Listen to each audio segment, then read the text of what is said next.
Allez, c'est parti. Bonjour Nathalie, bonjour à tous. Bonjour.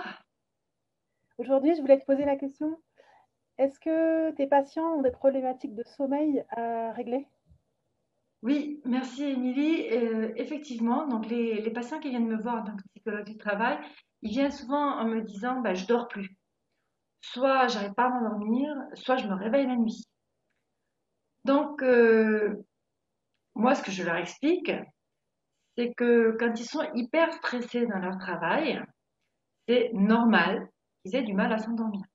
Pourquoi? Eh ben, tout simplement parce que le stress, c'est une hormone, c'est un état qui est là pour se préparer à fuir ou à combattre. Donc, on doit être prêt physiquement, muscles bien tendus, le sang bien actif, bien chargé en sucre, etc.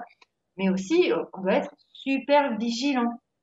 Donc, quand on a dans le sang toutes les petites hormones de vigilance, bah, forcément, ça va être difficile de dormir. Ça, c'est le premier point. Donc, qu'est-ce que je leur propose pour ça? Bah, je vais leur proposer déjà d'essayer d'apaiser cette préparation. On a préparé les muscles à l'action et il n'y a pas eu d'action. Les muscles Mm. ils sont toujours à peu près. Donc, on va travailler sur l'aspect physique. Et déjà, ça va faire baisser un petit peu la tension mentale. Ça, c'est le premier point. Le deuxième point, souvent ils me disent ben, je rumine, je pense trop, je me réveille en pensant à mes problèmes. Et là, on va travailler finalement sur les émotions ressenties et puis sur la possibilité finalement de laisser aller ces émotions. Bah, peut-être que je vais te laisser la parole pour que tu nous dises un petit peu ce que le yoga et la méditation vont permettre justement par rapport à ce détachement, à se laisser aller. Oui, bien sûr. Donc, le yoga permet de trouver l'équilibre. Quel équilibre? L'équilibre dans le corps. Par exemple, on a toujours peut-être une épaule qui tire plus que l'autre. On va travailler sur cet rééquilibrage.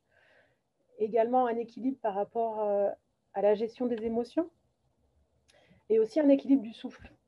Donc, entre le yoga, la méditation et la respiration, on travaille sur tous ces sujets-là. Le yoga permet l'union avec soi-même, donc être mieux avec soi-même pour être mieux avec les autres dans un environnement qui bouge et qui est en perpétuelle mutation. On travaille beaucoup sur le système sympathique, qui est le système qui est lié au stress, à la réaction. On calme ses émotions par les postures.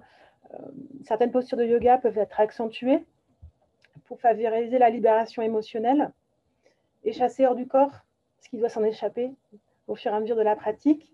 La prise de conscience arrive et la parole se libère.